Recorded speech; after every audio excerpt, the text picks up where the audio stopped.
50,000 నుండి 60,000 ఆదాయం run tailor యాప్లో ఆర్డర్ కంప్లీట్ చేసి పేమెంట్ పొందండి. గచ్చిబౌలి ఇంకేమైనా గుర్తున్నాయా? ఇంకొక పెద్ద కేసు గుర్తుంది. ఒకరోజు నేను 10:30కి ఇంకా టైం అయిపోయింది, ఇంటికి వెళ్దామని రెడీ అయ్యి లేచాను. నాకు ఎదురుగా సెంట్రల్ యూనివర్సిటీ స్టూడెంట్స్ ఎదురయ్యారు పోలీస్ స్టేషన్లో. అదే కొత్త బిల్డింగ్. అవును. అయిన తర్వాత వాళ్ళంతా ఇట్లా అనాసక్తతతో కుంటుకుంటూ ఏదో రోగగ్రస్తులాగా ఎదురయ్యారనమాట. ఇద్దరు జంట, వాళ్ళంటే కొంతమంది స్టూడెంట్స్ రాగానే వాళ్ళు చెప్పిన విషయాన్ని బట్టి గ్యాంగ్ రేప్ జరిగిందని చెప్తున్నారు. ఎలా జరిగిందంటే అక్కడ పరిచయాలు ఉంటాయి, ఫ్రెండ్స్. అవునండి, యూనివర్సిటీలో ఉంటారు, వేరే వేరే స్టేట్ నుంచి వస్తుంటారు ఫ్రెండ్స్, క్లాస్మేట్స్ ఇద్దరు, బాయ్ అండ్ గర్ల్. ఒక మూన్ లేక్ ఏరియా అని ఉంటుంది. అవును. చెరువు ఉంటుంది, ఒక పెద్ద రాయి ఉంటుంది, రప్ప ఉంటుంది, అంతా అక్కడ కూర్చొని అక్కడే మాట్లాడుకుంటుంటారు. గోడ దూకి 5 వేగా బ్యాండ్స్, 4 గోడ దూకి వచ్చేసి వీళ్ళ దగ్గర సెల్ ఫోన్ లాక్కొని, ఒక చైన్ లాక్కొని, వాళ్ళ దగ్గర ఉన్నటువంటి పర్సు ఏదో లాక్కొని వెళ్ళిపోవాలనుకున్నారు వాళ్ళు. కానీ వాటితో పాటు వాళ్ళ మీద, అమ్మాయి మీద వాళ్ళకి ఆశ కలిగింది, లస్ట్ ఏర్పడ్డ తర్వాత అమ్మాయిని టీచ్ చేయడం మొదలుపెట్టారు. ఇతను అడ్డుకున్నాడు, ఇతను కొట్టారు, అమ్మాయి మీద మళ్ళీ అటాక్ చేశారు, మళ్ళీ అతను అడ్డుకుంటాడు, ఆయన్ని మళ్ళీ కొడతారు, మళ్ళీ అటాక్ చేస్తారు. అట్లా 2 గంటలు జరిగింది ఫిజికల్ అటాక్. 2 గంటల పాటు, అంటే 5:30కి 6 o'clock స్టార్ట్ చేస్తే 8 o'clock వరకు, అంటే చాలా క్రూరంగా. మరి ఎవరు రాలేదు చుట్టుపక్కల? యూనివర్సిటీ అడవి కదండి, 4,000 acres అది. యూనివర్సిటీలో ఒక సెక్యూరిటీ ఉంటుంది కదా ప్రైవేట్గా. వీళ్ళు ఎక్కడికో వెళ్ళిపోయారు. అసలు చాలా పెద్ద చెట్లు ఉంటాయి, గుంపు ఉంటుంది, అడవి ఉంటుంది. College, hostel, administrative block, examination block, ఇవి తప్ప ఎక్కడ కనపడరు. ఓకే. ఎవరు హాస్టల్లో వాళ్ళు ఉంటారు, అందరు తిరగరు. కొంతమంది ఏదో రిలాక్స్ కోసం వెళ్తుంటారు. వీళ్ళేసి అక్కడ మాట్లాడుకుంటున్న టైంలో ఇది జరిగింది. ఎవరు లేరు, ఇంకా టైం చీకటి అయిపోయింది. అరుపులు, కేకలు వీళ్ళ మధ్యన జరుగుతున్నాయి. అతను మళ్ళీ స్పృహ తప్పి పడిపోవడం, మళ్ళీ లేవడం, వాళ్ళు విడిపించడం, అమ్మాయి మీద అటాక్ చేస్తుంటే విడిపించడం, మళ్ళీ వాళ్ళు ఇతను కొట్టడం, ఇతన్ని స్పృహ కోల్పోయేటట్టు చేయడం, మళ్ళీ అమ్మాయి మీద అటాక్ చేయడం. అంటే 2 గంటలు జరిగింది. చాలా అరుదైన సంఘటన అది, అటువంటివి చాలా తక్కువ వింటుంటాం. ఆ సంఘటన జరిగిన వెంటనే మనం వెంటనే స్పందించాలి.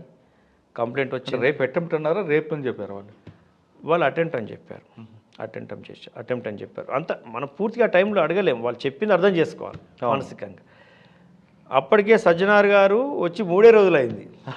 అవును, గుర్తొచ్చింది ఇప్పుడు. మా పరిస్థితి ఏంటి? అరే వారి దగ్గర మేము ప్రూవ్ చేసుకోవాలి ప్రొఫెషనల్స్ అని. మార్చి నెలలో ప్రొఫెషనల్స్ అని చెప్పి ప్రూవ్ చేసుకోవాలి. అప్పటికే పింకీ కేసు డిటెక్ట్ అయిపోయింది, అరెస్ట్ నడుస్తూ ఉన్నాయి, ఇన్వెస్టిగేషన్ నడుస్తూ ఉంది. ఇన్వెస్టిగేషన్ పగడ్బందీ ఉండే విధంగా మేము ప్రత్యేక చర్యలు తీసుకుంటున్నాం. ఆ సమయంలో కేసు డిటెక్ట్ చేయాలి ఎట్టి పరిస్థితుల్లో, ఎలా అని చెప్పి మళ్ళీ సేమ్ పింకీ కేసు లాగానే టీమ్స్ అని నైటే ఫామ్ చేసి మా ఎస్ఐ ధర్మేషు, రమేష్, వెంకటేశ్వర్లు వీళ్ళ సమక్షంలో అందరినీ బాగా తీసి, మా ఆఫీసర్స్ అంతా కొంచెం వచ్చారు, అప్పటికి సపోర్ట్ స్టార్ట్ అయింది. మొత్తం మీద నైటే ఒక చెప్పు దొరికింది మాకు అక్కడ. ఆ చెప్పు పట్టుకొని పక్కనున్నటువంటి గుల్మోహర్ పార్కు, ఆ పక్కన ఉన్నటువంటి కొన్ని కాలనీస్ ఉన్నాయి, చందానగర్ వరకు కూడా నైట్ కొన్ని వేలండ్ కవర్ చేసాం. ఇది చెప్పేవారిదని వెనక నల్లగండ్ల విలేజ్ ఇవన్నీ ఉన్నాయి, నల్లగండ్ల ఉన్నది, లక్ష్మీ విహార్ కాలనీ అన్నీ ఉన్నాయి, ఇవన్నీ ఉన్నాయి, మీరు చెప్పేటివన్నీ కూడా ఉన్నాయి. అంతటా తిరిగితే ఈ చెప్పు పలానా రంజిత్ అని తెలిసిపోయింది. ఆ చెప్పు చాలా పొడుగు ఉంది, అది 11 సైజు. ఈ రంజిత్ అని తెలిసిపోయింది. రంజిత్ ఎవడని చెప్పి ఆరాధిస్తే మనకు ఒక గ్యాంగ్ ఉంది.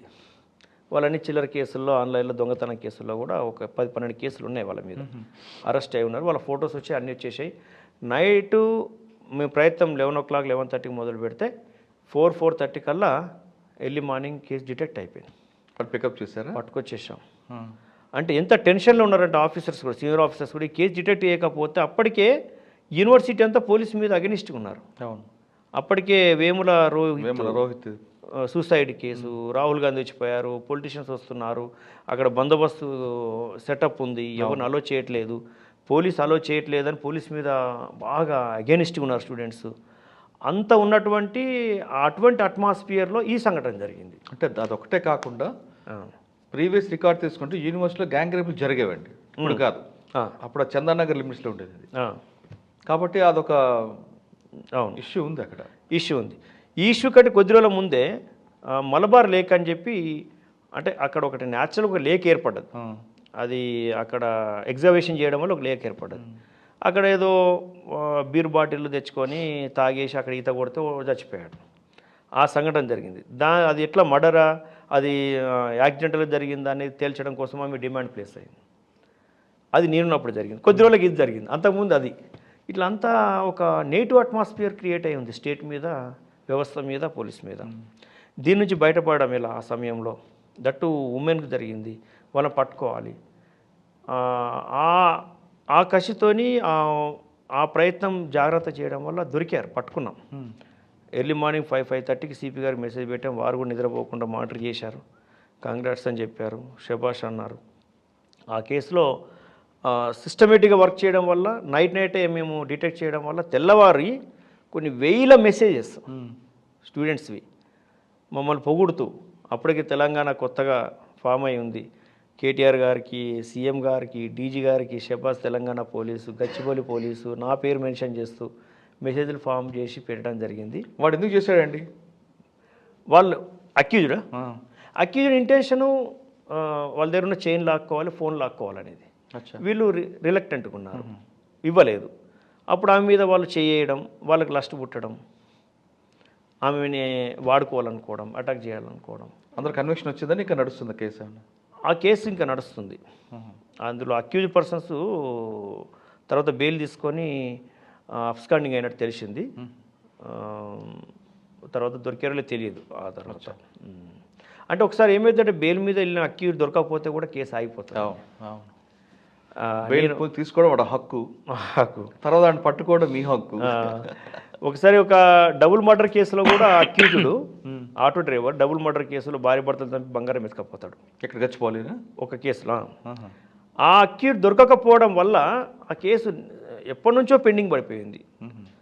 నేను ఆ కేసు బయట తీసి, ఆ వారెంట్ బయట తీసి, స్పెషల్ టీం ఫామ్ చేసి అక్యూజ్ని పట్టుకొని జడ్జి గారికి మళ్ళా ఛాంబర్లో కలిసి అప్రైజ్ చేసి, సార్ ఇది ఇంపార్టెంట్ కేసు, ఎవిడెన్స్ ఉంది, కేసు రన్ చేయండి, మళ్ళా వారెంట్ ఇచ్చి అక్యూజ్ని లోపటేద్దాం, అక్యూజ్ని లోపల పెట్టి మనం ట్రయల్ చేద్దామని ఒప్పించి మెప్పించి ట్రయల్ చేస్తే దాంట్లో కూడా లైఫ్ కన్విక్షన్ వచ్చింది. అంటే కొన్నిసార్లు అక్యూజ్డ్ అబ్స్కాండింగ్ అయ్యాడంటే బెయిల్ మీద పోయి కేసు ఇంకా ఆగిపోతుంది. దాని మీద ప్రత్యేక చర్యలు తీసుకోవాల్సిందే.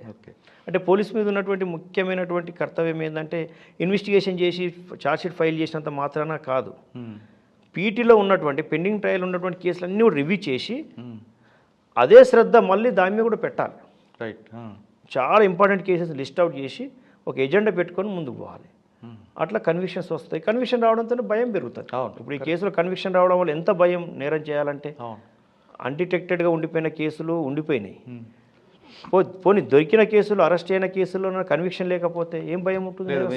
వేరే మెసేజ్ పోతుంది సొసైటీకి. అవును.